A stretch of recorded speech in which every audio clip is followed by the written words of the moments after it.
corner, your host, the undefeated world's heavyweight champion, Rocky Marciano, sparring with the voice that has made millions of fans, the master of song, the king himself, Nat King Cole. And my guest, a man who I know needs no introduction, the king himself, Nat King Cole. Thanks, Rock. How you feel? Just fine. Say, look here. What about this picture up here with you and Eisenhower?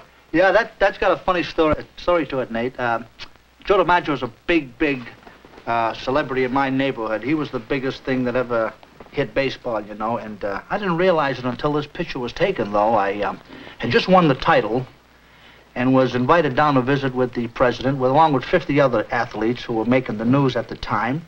And the president didn't get a chance to see the boys in their particular field, so he invited us down to have lunch. Great big moment in my life. In the process, this picture was taken. DiMaggio was right aside of the president, myself. And when I went back home to Brockton, Mass., I very proudly walked into my neighborhood club. I had just come back being with the president, walk into the clubhouse, and one old Italian guy kind of brushed his mustache and says, Marciano thinks he's a big shot now. Just had his picture taken with DiMaggio. Oh, you forgot all about that other fellow in the middle, huh? That's right. Yeah, that's a pretty wild-looking tie you have on there, too. Yeah, uh-huh. Mm-hmm. And Nate, I was lucky enough to catch you one night in California. My bride and I walked in at the Hollywood Bowl, and a strange thing happened. We come in there, and there must have been 20,000, 30,000 people watching the great king come on the stage, and a big hush fell over the whole stadium. I mean, you could hear a pin drop, and it's remarkable because in boxing, we realize how good we are by the noise the fans make. Yeah, it is funny how that is an opposition there, because as a fighter approaches the ring, you know, the whole thing is going. But you see, in our particular business, the quieter the audience is at a particular time that we are performing, it is what you say, a great tribute to an artist. And sometimes they can get too quiet, though. You know, sometimes I wonder whether they're out there, you know. But I can see the contrast, because particularly a place like the Hollywood Bowl, which is a very lovely place. I play there every year, and I enjoy it very much. I bet you do. I felt I had goose pimples when I saw all these people just quieting down, and the king come on and just knew what to do and how to take over, but they made a lot of noise when you were all through. But you know, the only thing about the Hollywood Bowl, you know, out there on the stage, I feel like a picture postcard. Did you ever want to be a fighter? No, but I tell you what, I tried it a couple of times. Did you? When I was a kid, I used to practice around with my cousin, you know. He used to be a little amateur fighting at times around a little place in Chicago called the Savoy Ballroom.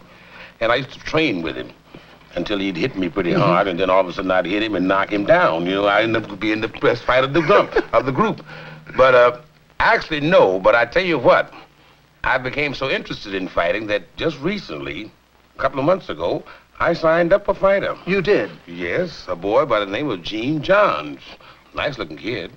And Harry Wiley is the range trainer. Yeah. You know him. Very good. Well, man. Harry's the one that discovered the kid, and he's been training him, and Harry brought him to me, and so we went down to the commissioner's office and signed him up. Hey, that's great. You know, I'm going to keep my eye on this kid now, and... You may see me in the corner any day on television with my sweat on. If he ever gets to fight for the title, will you sing the Star Spangled Banner for him? Oh, yes, if I can remember the words that night. That'll be great, having the king sing the Star Spangled Banner for the championship. I did sing the Star Spangled Banner in the World Series in Chicago when the White Sox were playing the Dodgers. And, I was belting this song out pretty good. And when I walked back up to the press box after it was over, the guy said, "Oh, you did a wonderful job." And one guy in the press box said, "You know, you sang the wrong word." And I said, "What was it?" He said, "You say, oh, the land, oh, the, instead of saying, oh, the land and of the free, I say on the land and the sea." And they put it on the teletype. This thing started going all over the country. And so I was a little frustrated about it, because I rehearsed this thing right down to the last wire. But the night of the night, if my fighter ever gets into a championship fight, I don't think I'll be able to sing that night. You'll be too excited. There's the bell for the main event. This is one we've all been waiting for. The main event. Vince Martinez, Chico Villa. Here's a kid, Vince Martinez, had all the potentials of being a champion. He was at his best, and because he had the ring-wise experience, he was able to beat a better fighter. Well, that's your business. Nat, you're there. You're one of the most main eventers. Well, Rocky, I will take this and hang it up in my den. Great. Thank you. You bet.